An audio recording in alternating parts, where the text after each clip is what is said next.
কপালে শনি নাচছে। কথাটা বলতে খারাপ লাগছে, আপনাদেরও হয়তো শুনতে খারাপ লাগছে, কিন্তু এটা সত্যি। এখন কথায় বলে না যে একা রামে রক্ষা নেই, লক্ষণ দোসর।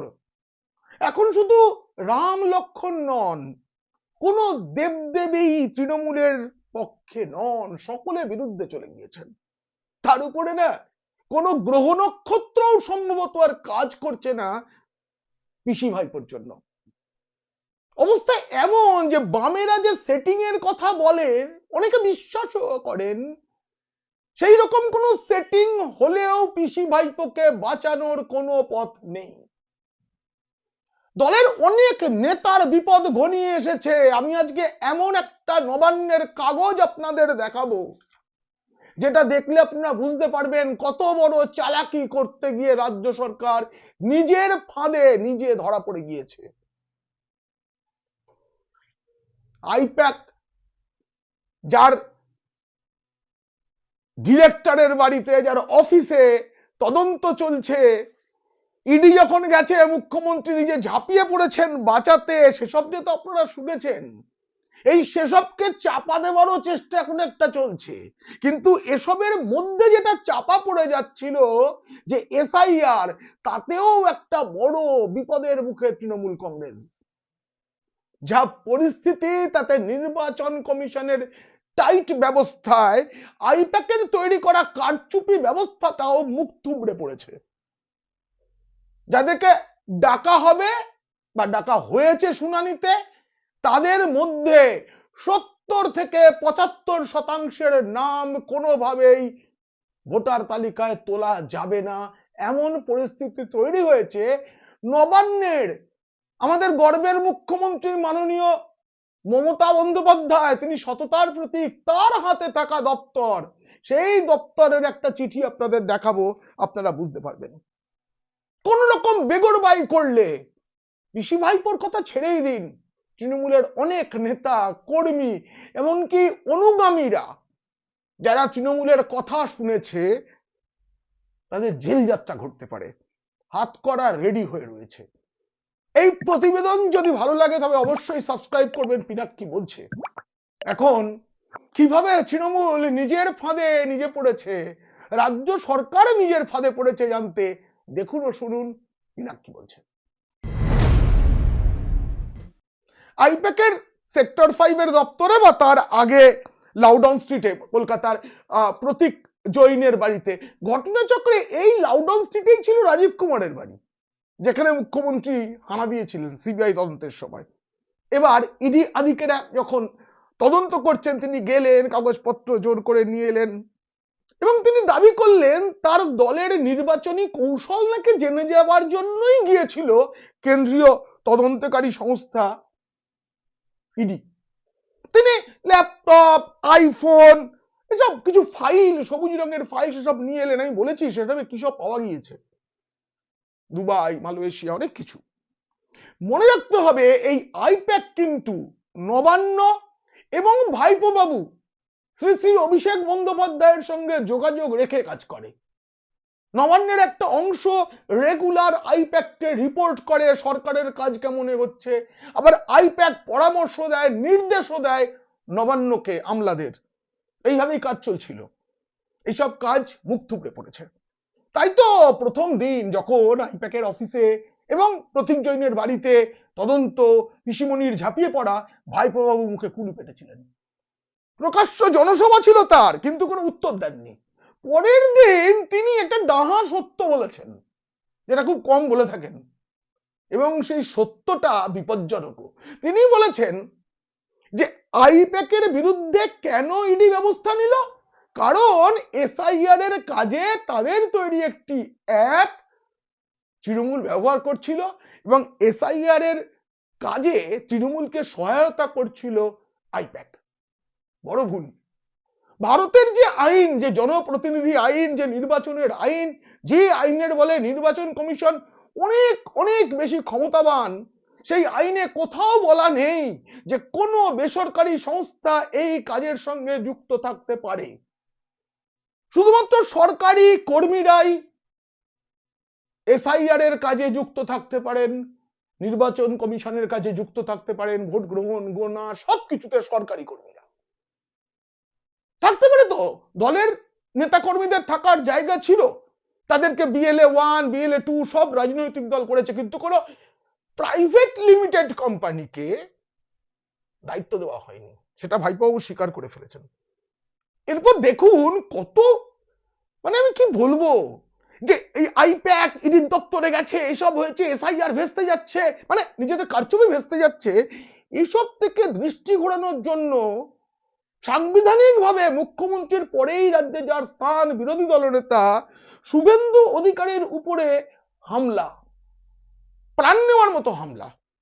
তিনি পুরুলিয়ায় সভা করে চন্দ্রকোনা রোডের দিকে দিয়ে পূর্ব মেদিনীপুরে ফিরছিলেন, সেই সময় তাকে আক্রমণ করা হয়।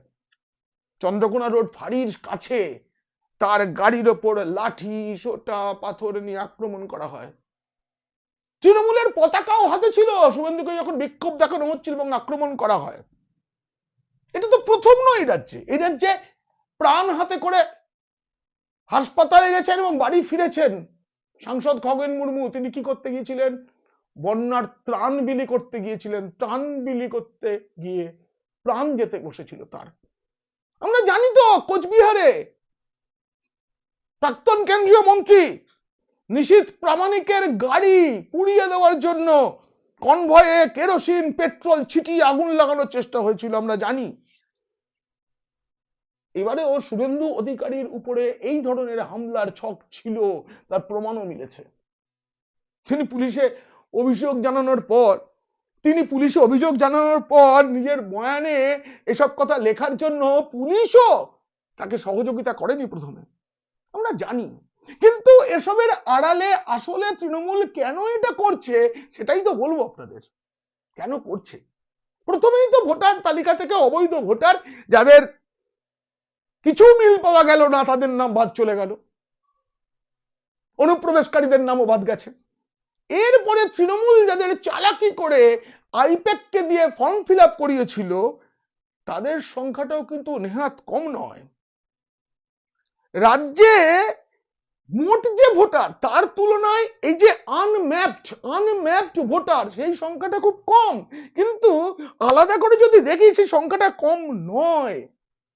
এবং তাদের শুনানিতে ডাকা হয়েছে এবং চলছে। এই শুনানির সময় জেলা শাসক, মহকুমা শাসক তারাই তো সকলে শুনানির কাজে রয়েছেন, তারা মহা ফ্যাসাদে পড়ে গিয়েছেন। কারণ এই যে আনম্যাপড ভোটাররা তারা যে কাগজ নিয়ে যাচ্ছেন, দেখাচ্ছেন আমি পশ্চিমবঙ্গের বৈধ নাগরিক, বৈধ ভোটার, সেই কাগজটা নির্বাচন কমিশনের যে সফটওয়্যার তাতে আপলোড করা যাচ্ছে না। কেন যাচ্ছে না জানেন?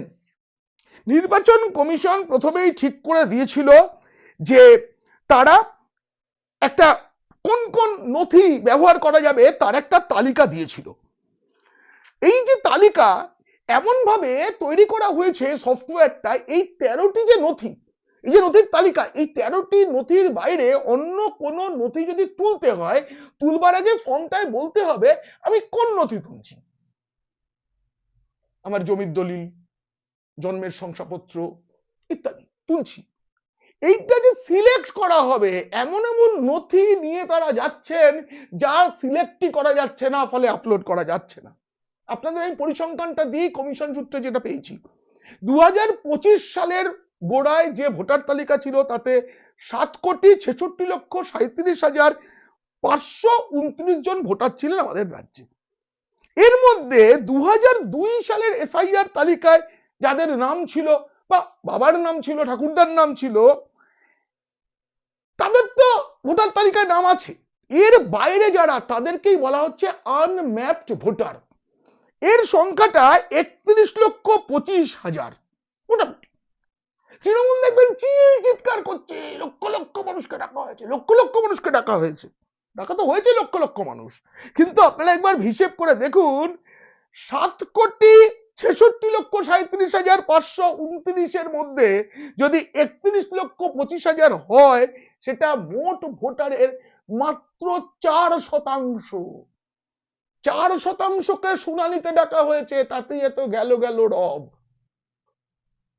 27শে ডিসেম্বর থেকে শুনানির কাজ শুরু হয়েছে, বেশি সময় লাগবে না কিন্তু, কারণ রাজ্যে মোট 3234টি শুনানি কেন্দ্র, সেখানে 11 জন করে আধিকারিক এক একটা জায়গায় বসছেন এবং প্রতিদিন তারা 100টি করে শুনানি করছেন, ফলে খুব তাড়াতাড়ি শেষ হয়ে যাবে। কিন্তু মুশকিলটা হয়ে যাচ্ছে এই যে কমিশনের যে পদ্ধতি, একটা সুরক্ষা কবচ ওই সফটওয়্যারে দেওয়া আছে যে যে যা কিছু নথি দেবে আর তাতেই হয়ে যাবে, সেটা হবে না। ওই সফটওয়্যারে একটা সুরক্ষা কবচ দেওয়া রয়েছে, সেই সুরক্ষা কবচের দৌলতে একেবারে সফটওয়্যারটা কোন নথি নেবে সেটা ঠিক করা আছে, এটা নেব এটা নেব এটা নেব বলে 13টি নথি নেবে, তার বাইরে কোনো নথি দিলে নেবে না, এটাই একদম ব্যবস্থা আছে যাতে কেউ কারচুপি করতে না পারে। ফলে জেলা শাসকদের যে কারচুপির জন্য চাপ দেওয়া হচ্ছে তৃণমূলের পক্ষে, আইপ্যাকের পক্ষেও হচ্ছিল, গুটিয়ে গেছে। সেটা এখন করা যাচ্ছে না, জেলা শাসকরা করতেই পারছেন না। যেমন ধরুন আমরা যদি কোনো চাকরির জন্য অ্যাপ্লাই করি, সেখানে যদি আমাদের বলা হয় যে আমাকে গ্র্যাজুয়েশনের সার্টিফিকেট দিতে হবে, এম এর সার্টিফিকেট দিতে হবে, তা না দিয়ে আমি একটা বাড়িতে পড়াশোনা করেছি, এর পাস করেছি, এরকম যে ডিগ্রিটার কোনো গুরুত্ব নেই, সেটা কি আপলোড করতে পারি না। আমাদের কোনো বেতনের বিষয় থাকলে তখন প্যান, ব্যাংকের ক্যান্সেল চেক এগুলো তুলতে হয়, তার জন্য দেখবেন কলম থাকে, কিন্তু এই রাজ্যে যা যা বিলি করা হয়েছে সেগুলো তোলাই তো যাচ্ছে না। মোট 7.40 লক্ষ, প্রায় 7.5 লক্ষ, মানে 30% মতো তাদের কোনো সমস্যা এখনো পর্যন্ত হয়নি, তাদের নাম ভোটার তালিকায় থাকছে। কিন্তু বাকি 70%, যেটা বেড়ে 75 হতে পারে বলে কমিশন সূত্রে জানছি, তাদের তথ্য আপলোড করা যাচ্ছে না। এরপরে খোঁজ খবর শুরু হয় কেন হচ্ছে না। এক জেলা শাসক আমাকে বললেন যে এই যে নথিগুলো তো আপলোড করা যাচ্ছে না, তার কারণ হচ্ছে এগুলো সবই কমিশনের তালিকার বাইরের নথি, মানে যেগুলো নির্ধারিত তার বাইরের নথি। উনি বললেন যে হিসেব মতো 6.78 লক্ষ নথি বিভিন্ন জেলা শাসকদের কাছে পাঠানো হয়েছে নতুন করে যাচাই করার জন্য। এবার আমি না আপনাদের ভেঙে বলবো নথি নিয়ে এই সমস্যাটা কেন হচ্ছে এবং দেখাবো পশ্চিমবঙ্গ সরকারের নিজের আইন, নিজের নোটিশ দেখাবো আপনাদের। এসআইআর চালু হওয়ার পর নানা ধরনের নথি তৈরির একটা পদ্ধতি আমাদের গর্বের মুখ্যমন্ত্রী সততার প্রতীক মমতা বন্দ্যোপাধ্যায় শুরু করেন।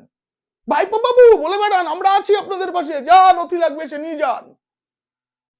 কলকাতার মেয়র জনাব ফিরহাদ হাকিমকে বলে দেওয়া হয় সবাইকে ওই বাসিন্দার সার্টিফিকেট দেওয়া শুরু হোক, পুরসভা দিতে শুরু করে দেয়। দিলেই হবে নাকি? এই রাজ্যে ডমিসাইল শংসাপত্র বা সার্টিফিকেট এবং ফ্যামিলি রেজিস্টারের যে সার্টিফিকেট বিলি করা হয়েছে সবচেয়ে বেশি, কারণ তাদের পূর্বপুরুষদের কারো ভোটার তালিকায় নাম ছিল না, তাদের জন্মের শংসাপত্র এই রাজ্যে কোথাও পাওয়া যায়নি, কবে তারা জন্মেছেন, আরো তাদের কিছুই নেই, তারা কোনোদিনও পড়াশোনা করেননি, ফলে তাদের কোনো স্কুল কলেজের সার্টিফিকেট নেই। এরকম যারা, তাদেরকে এই ধরনের ফ্যামিলি রেজিস্টার এবং ডমিসাইল সার্টিফিকেট বিলি করা শুরু হয়। এরপরে কেন এটা করা হচ্ছে, এটা কি আইনত ঠিক, এটা জানতে চেয়ে কমিশন একটা চিঠি পাঠায় নবান্নকে। কোন দপ্তরে পাঠায়? স্বরাষ্ট্র দপ্তর। আপনাদের চিঠিটা আমি দেখাচ্ছি, এবার দেখুন। স্বরাষ্ট্র দপ্তর মানে আমাদের গর্বের মুখ্যমন্ত্রী সততার প্রতীক মমতা বন্দ্যোপাধ্যায়ের হাতে থাকা দপ্তর এই চিঠিটা নির্বাচন কমিশনকে পাঠিয়েছে। ছোট ছোট লেখা, আপনারা পড়তে পারবেন না, আমি দায়িত্ব নিয়ে বুঝিয়ে বলছি কি লিখেছে।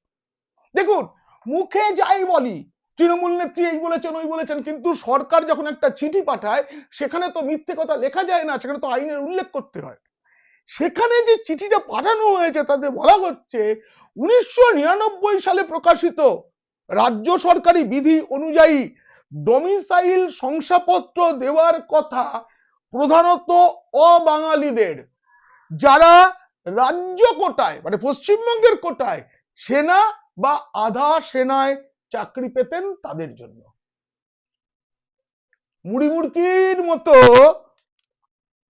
ডমিসাইল সার্টিফিকেট দেওয়া হয়েছে, কিন্তু রাজ্যের আইন, রাজ্য স্বীকার করেছে, নবান্ন স্বীকার করেছে যে সেটা দেওয়ার কথা অবাঙালি রাজ্যের কোটায় চাকরি পাওয়া সেনা এবং আধা সেনায় যারা চাকরি পেতেন তাদের জন্য আইন এটা। সঙ্গে তারা এটাও জানিয়েছেন যে বিভিন্ন ধরনের বৃত্তি, স্কুল কলেজে ভর্তির মতো নানা কারণেও এই শংসাপত্র দেওয়া হয়। ধরো যে একজন জম্মু কাশ্মীরে পোস্টিং ছিলেন, তিনি কলকাতায় এসেছেন, এখানেই তার চাকরি, এবার তাকে তো স্কুলে ভর্তি করতে হবে সন্তানদের, সেক্ষেত্রে ডমিসাইল সার্টিফিকেট দেওয়া যায়, অন্য ক্ষেত্রে নয়, যাকে তাকে দেওয়া যায় না। স্বরাষ্ট্র দপ্তরের ওই যে রিপোর্ট, সেই রিপোর্টের পরে এসআইআর এ ওই ডমিসাইল সার্টিফিকেট আর গ্রাহ্য হবে না বলে জানিয়ে দিয়েছে কমিশন, সফটওয়্যারকেও জানিয়ে দেওয়া হচ্ছে এটা তুমি নেবে না, ফলে উঠছে না। ফলে জেলায় জেলায় এত শংসাপত্র যে বিলি করা হয়েছে কার্যত অব্যবহৃত থেকে যাচ্ছে। আবার ফ্যামিলি রেজিস্টারটা নিয়ে গল্পটা শুনুন। ফ্যামিলি রেজিস্টারও দেওয়া হচ্ছিল ওই তৃণমূলের জেলা পরিষদ যেখানে আছে এসব জায়গার মাধ্যমে দেওয়া হচ্ছিল, বিলি করা হয়েছিল, সে বিলি হোক, কিন্তু কমিশন বলছে এটাও তো গ্রাহ্য হবে না। কারণ কোনো একটা নথি যদি দিতে হয় সেক্ষেত্রে সেই রাজ্যে কোনো আইন তৈরি হতে হয়। যেমন বিহারে ফ্যামিলি রেজিস্টার আছে, তার আইন আছে, কিন্তু বাংলায় তো সেরকম কোনো আইন নেই। জেলা শাসকরা বিপদে পড়েছেন, তৃণমূলের কথা শুনতে গেলে আইন ভাঙতে হচ্ছিল, এখন আইন ভাঙাও যাচ্ছে না, কমিশন এমন করে দিয়েছে। কমিশনের তালিকাবদ্ধ 13টি নথির মধ্যে কিছু না কিছু দিতে হবে। অনেকে আবার কি করছেন, শুধু আধার কার্ড দিচ্ছেন, শুধু আধার কার্ড।